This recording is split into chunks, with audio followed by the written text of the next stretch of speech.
Hi, I'm Doug Keck. This is an EWTN Bookmark Brief. I just had the pleasure of speaking with Paul Kengor about his latest book, The Devil and Karl Marx, Communism's Long March into Death, Deception, and Infiltration, published by TAN, available through the EWTN Religious Catalog, EWTNRC.com. Paul, tell us why you wrote this book and why it's important, do you think, today? Doug, I've known about this dark side of Karl Marx for a long time, especially his writings about the devil. He wrote a poem. He said, "Thus heaven I forfeited, I know it full well. My soul, once true to God, is chosen for hell." Now, it's hard to know there if he's being autobiographical or not. In a sense, it is autobiographical.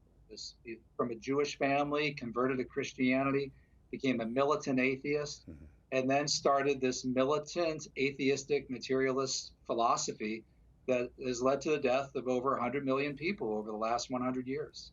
Right.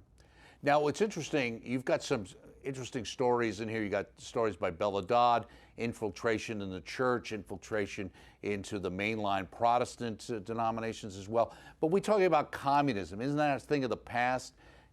People talk about socialism. That's much different, isn't it? Well, unfortunately, it's not. In fact, according to Marx, Marxist-Leninist theory, history would go through this dialectical march from feudalism to slavery to capitalism to socialism to communism. So socialism would be the final transitionary step to communism and ultimately to this atheistic, classless utopia. And unfortunately, there are still people around today who believe in that dream, a dream that I think is really a nightmare. Right.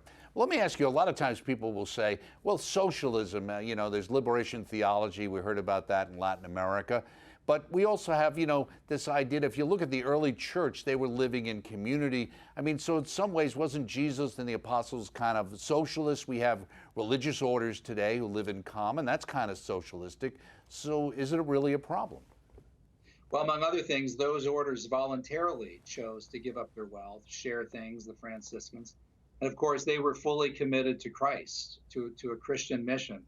Whereas communism uses force, the force of the state, to force people to give up their goods, and believes that God doesn't exist, that religion is the opiate of the masses.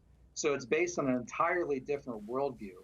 And by the way, Pope Benedict said this, and John Paul II and others, as Jesus told Satan, man does not live by bread alone.